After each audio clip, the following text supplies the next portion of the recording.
True kindness and deceptive masks. When morality becomes a tool for manipulation. When seeing the title of this video, many people might think, why analyze the deception behind kindness? Shouldn't we focus on the positive aspects of life? Isn't this a pessimistic view of human nature? But no, this video is not about pessimism, it is about realistic observation. We are not here to doubt everything good but to understand the true essence of kindness, allowing us to develop a clear and wise awareness. In Buddhism, the Buddha taught, right view means seeing things as they truly are, without exaggeration, omission, emotional distortion, or illusion. If we only choose to see the good and ignore the darker aspects of life, we may fall into illusion, and that illusion is what makes us more vulnerable. Similarly, in Taoism, Laozi once said, "The wise do not escape reality, they harmonize with it." Wisdom is not about seeing only beauty, it is about perceiving the entire picture of life, both light and dark, both truth and deception. When we understand reality, we can identify genuine kindness versus subtle deception, protect ourselves from manipulation without losing faith in humanity, live with awareness, avoiding the intricate traps of society. Many people confuse positivity with blindness. A truly aware person is not someone who only sees goodness, but rather someone who sees everything and is not deceived by anything. If you see deception behind a kind gesture, it does not mean you are negative. If you understand that some people use kindness as a tool for control, it does not mean you have lost faith in humanity. If you choose to observe reality rather than believe illusions, it simply means you are living with wisdom and autonomy. Because when you recognize fabricated kindness, you not only avoid unnecessary suffering but also navigate your life with greater clarity. The harsh reality: not everyone is truly kind. The modern world is full of people who speak about morality yet live in contradiction to their words, appear kind but only as a means of controlling others, preach compassion but use it for personal gain. And the most dangerous part? The best deceivers are the ones you least suspect. They do not lie directly, but they lead you to misunderstand the truth. They do not force anyone, but they create an environment where you feel compelled to follow. They never admit they are manipulating, yet their every action has a purpose. Without awareness, we may fall into their psychological traps without even realizing it, until it is too late. The purpose of this video is not to make you distrust everyone, destroy your belief in true kindness, push you into a state of doubt where you are afraid to trust anyone. Instead, this video will help you recognize reality without falling into emotional traps, maintain faith in truly kind people while protecting yourself from deception, live with awareness, avoiding manipulation and illusion-based decisions. Because only when we understand what is happening around us can we make the best choices for ourselves. Identifying fake kindness, the hidden tactics. In today's world, kindness is often turned into a tool for manipulation. Tactic number 1. I am better than you because I am kind. Some people use acts of kindness not to help others but to elevate themselves. They help someone, but constantly remind everyone about it. They donate to charity but ensure it is posted online with moralistic captions. They preach kindness yet act dishonestly when no one is watching. Tactic number 2. Using kindness to control others. Some people help others not out of goodwill, but to create a sense of obligation. They assist friends but later use it as leverage to manipulate them. They do a favor but remind you of it endlessly, making you feel indebted. Tactic number 3. Playing the victim to appear kind. Some people constantly portray themselves as victims to attract sympathy, but only to manipulate others. They share heartbreaking stories, not to connect but to gain favors. They constantly emphasize how much kindness they have given, only to guilt others into helping them. Tactic number 4. Preaching morality while doing the opposite. They advocate for tolerance but refuse to accept opposing viewpoints. They tell others to be generous but only give when they get something in return. How to recognize genuine kindness. One simple principle can reveal true kindness. Observe them over time. Watch their actions when no one is watching. Real kindness does not seek praise or recognition, comes from genuine intention, not self-interest, is consistent, whether people notice it or no. Fake kindness always wants attention for being kind. uses kindness as a means to gain something, changes their behavior depending on who is watching. On the surface, real and fake kindness can look the same, but the difference lies in the motivation behind the actions. Final thoughts. The world is full of people who use kindness as a manipulation tool. But that does not mean we should lose faith in genuine kindness. If you want to identify fake kindness, observe how people act when no one is watching. If you want to be truly kind, be kind without needing anyone to know. Because as Lao Tzu said, the wise give without expecting anything in return. And because of that, everything comes to them naturally. So, what do you think? Have you ever encountered someone who pretends to be kind to manipulate others? Share your thoughts in the comments below. Now, let's explore some real-life examples of these deceptive tactics. 1. A business meeting. When an employee uses kindness to climb the corporate ladder. Imagine yourself in a large corporation. A crucial meeting is about to take place. Everyone can feel the tense atmosphere in the room. At the head of the table sits the boss, his sharp gaze scanning the room. A middle-aged man with a cold expression and calculating eyes. Then, the door opens. A young employee walks in, carrying a cup of coffee. But this coffee is not for himself. Gently placing the cup in front of the boss, he flashes a warm, thoughtful smile. "Boss, I know you've had a long morning without coffee, so I made one just the way you like it."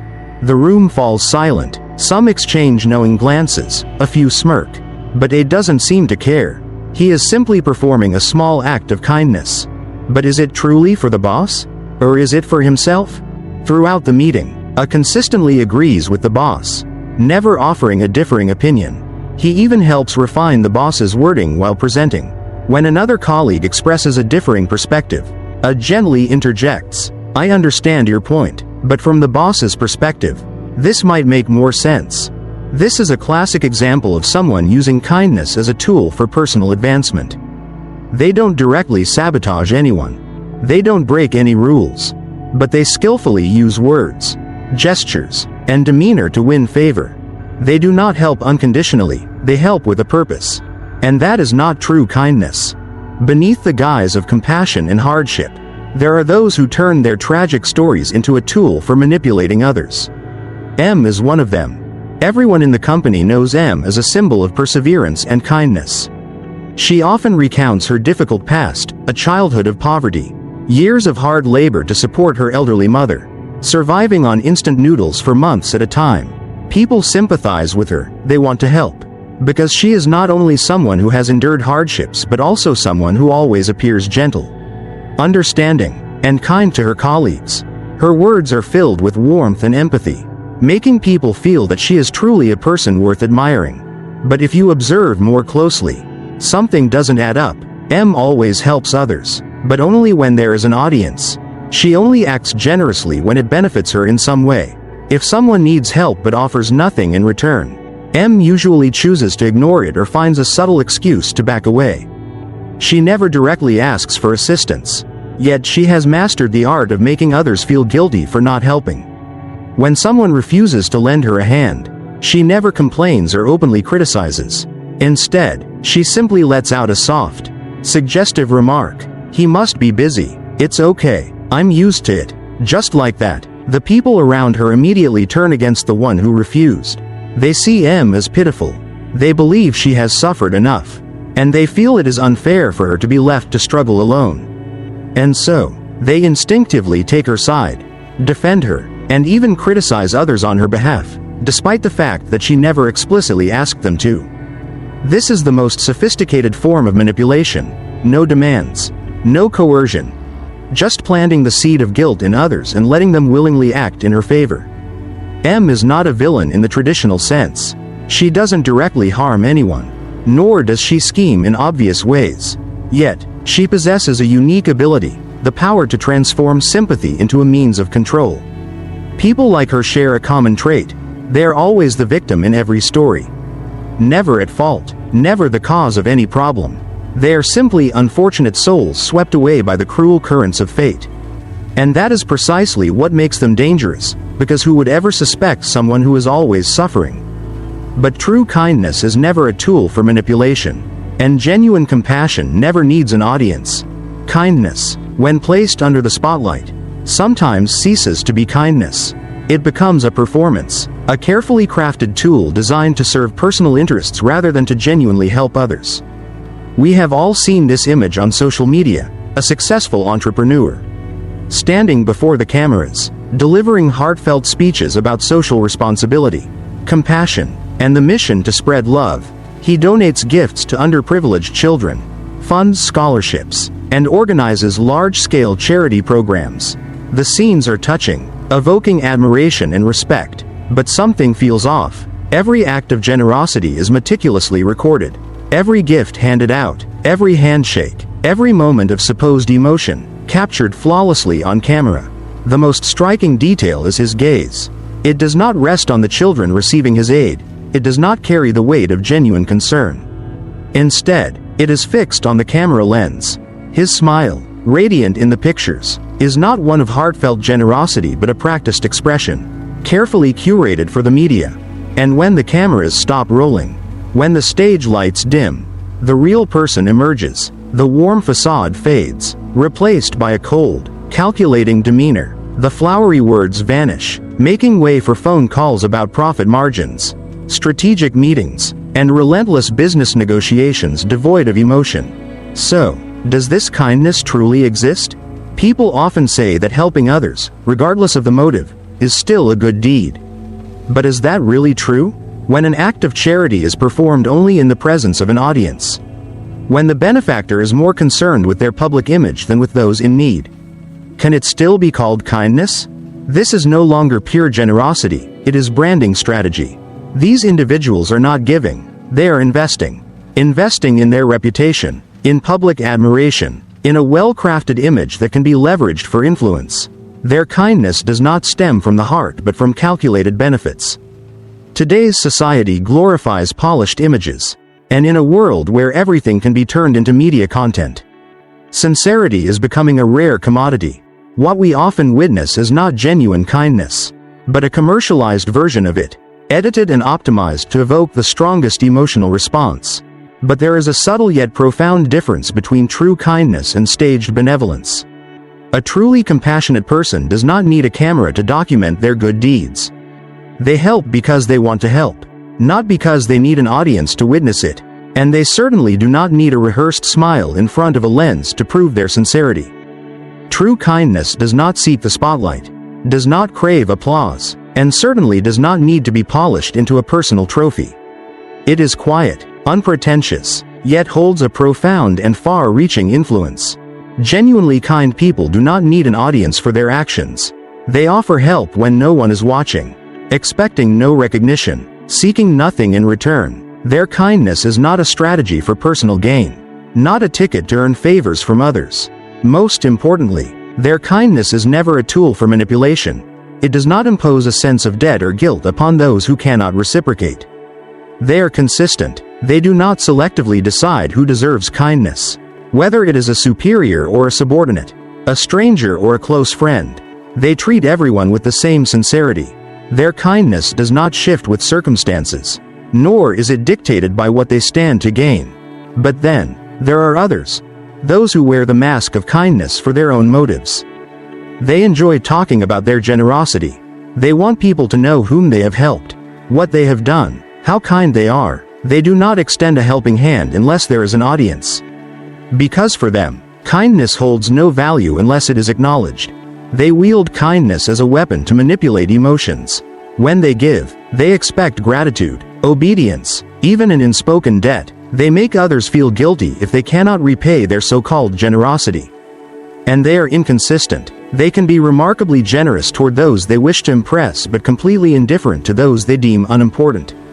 Their attitude shifts with the situation because their kindness is not a virtue, it is a tool.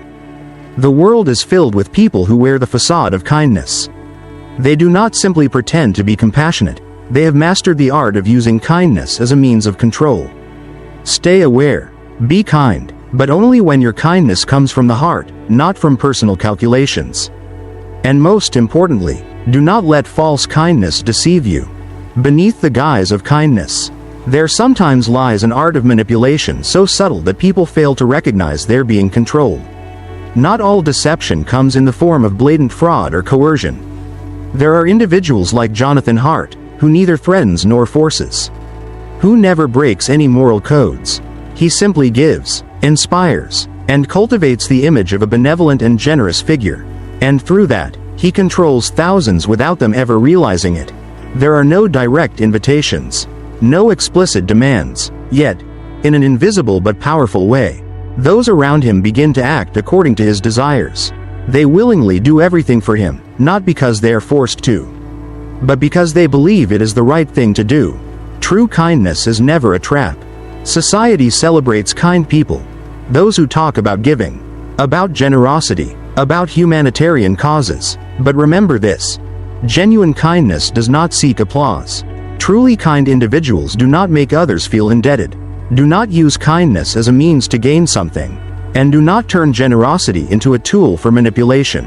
On the other hand, if someone appears overly generous in an unusual way, constantly emphasizes that they expect nothing in return but somehow always benefits, or makes you feel an unspoken obligation toward them, be careful. They are not truly kind. They are merely using kindness as a strategy to control you. People are not easily manipulated because they are foolish, but because they want to believe. When we believe in something, we go to great lengths to defend that belief, even when it is wrong. This is why deceivers do not need to work hard to convince people. They only need to craft an appealing narrative that people want to believe. Make them feel special for being part of it, and subtly plant the idea that questioning it would make them a traitor. Humans do not seek truth, they seek what makes them feel good. And this is the greatest flaw in human psychology that manipulators exploit. One of the most powerful tactics used by manipulators is creating a sense of debt. You do not have to owe money or material goods to feel indebted. Sometimes a small favor, a well-timed word of encouragement, or a carefully placed act of kindness can make you feel responsible for someone. In business, an investor helps you, but later uses it to demand unwavering loyalty. In personal relationships, someone constantly helps you, yet over time, you feel guilty if you do not comply with their wishes. In organizations, a leader frequently emphasizes, "We are a family," a phrase that seems warm and unifying but is actually a way to bind your loyalty. This sense of debt becomes an invisible chain that binds you, without you even realizing it.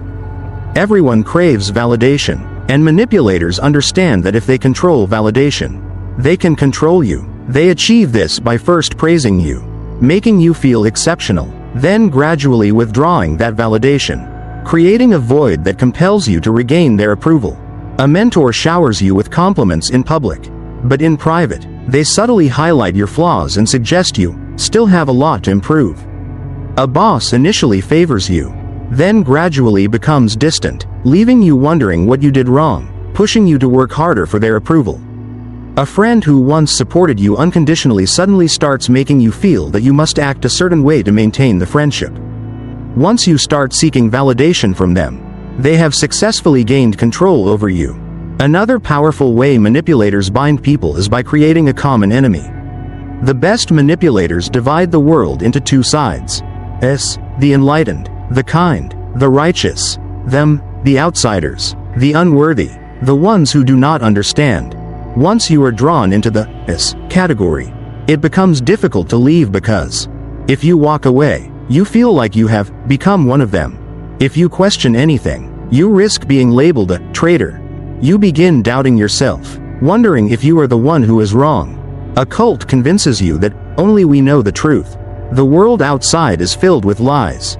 A company culture makes you feel that leaving means failure. A social group makes you believe that, without us, you lose your identity. When someone builds an invisible barrier between you and alternative perspectives, they are controlling you, without you realizing it. Manipulators never force you. Instead, they make you believe you are choosing to follow them. They do not say, "You must do this." Instead, they say, "I don't want to pressure you, but if you truly want to grow, I think this is worth considering." They do not issue commands, they plant ideas. And once you think the decision is yours, you will defend it fiercely. Manipulators do not just make you trust them, they make you want to trust them. They do not just control you, they make you willingly follow them. They do not just craft an admirable image, they make you feel that if you ever doubt them, you are the one at fault. Once you recognize these psychological techniques, you will see that false kindness is not just deception, it is a masterful form of emotional manipulation. So what can you do? Observe actions instead of just listening to words. Ask questions instead of blindly accepting everything. Maintain control over your decisions, never let a sense of obligation dictate your choices. You cannot eliminate manipulators from the world, but you can make yourself immune to them. You are standing at a crucial crossroads, a point that not everyone gets the chance to reach. Most people will take the easy path, believing what they want to believe, embracing comforting illusions, and allowing the world to define their lives. But if you have made it this far, chances are, you don't want to be like most people. You can continue living within the comfort zone of pleasing narratives, where everything is neatly arranged according to what society wants you to believe. Or, you can step beyond that zone, see the world with awakened eyes, accept the truth even when it's uncomfortable, and take full control of your own destiny. Awareness is not about losing faith. It is about sharpening your beliefs, making them more precise, and freeing them from the grip of deception. It does not turn you into a cynic. It empowers you to discern what is truly worthy of your trust. Because only when you master your own thoughts can no one else control you. So, what will you choose? Will you continue to embrace comforting illusions? Or will you face reality and find true freedom? This world is filled with dazzling promises, hollow motivational speeches, and people who exploit kindness to manipulate emotions. But once you attain awareness, you will no longer be anyone's puppet. Ask yourself, how many times have you been drawn into beautiful narratives, only to realize that things were not as they seemed? How many times have you placed your trust in someone, only to discover that they were merely using you for their own gain? If you have experienced this, you already have your lesson. And if you haven't, let awareness protect you before it's too late. The world is not short of deceivers, but neither is it short of those with the wisdom to see through them. Which side will you choose? The journey of awareness has only just begun. This is not just an article. It is an invitation to step into a different world. A world where you are no longer deceived by false appearances. A world where you are free to think, free to choose, and free to live according to your true nature. If you have read this far, you have likely felt a shift within you. Once the eyes are opened, they can never see the world as they once did. Once the mind perceives the truth, it cannot return to ignorance. But awareness does not stop at understanding. It demands action. Keep observing, keep questioning, keep sharpening your critical thinking. And most importantly, do not keep this awareness to yourself. If you find value in what you've read, share it, not to spread an ideology, but to awaken those who are still asleep in the comfort of illusion. A world where people are truly free to think. This is not an unattainable dream. It can be a reality, but only if enough people are willing to face the truth. So, are you ready? Ready to break free from the traps of conditioned thinking? Ready to live a life beyond manipulation?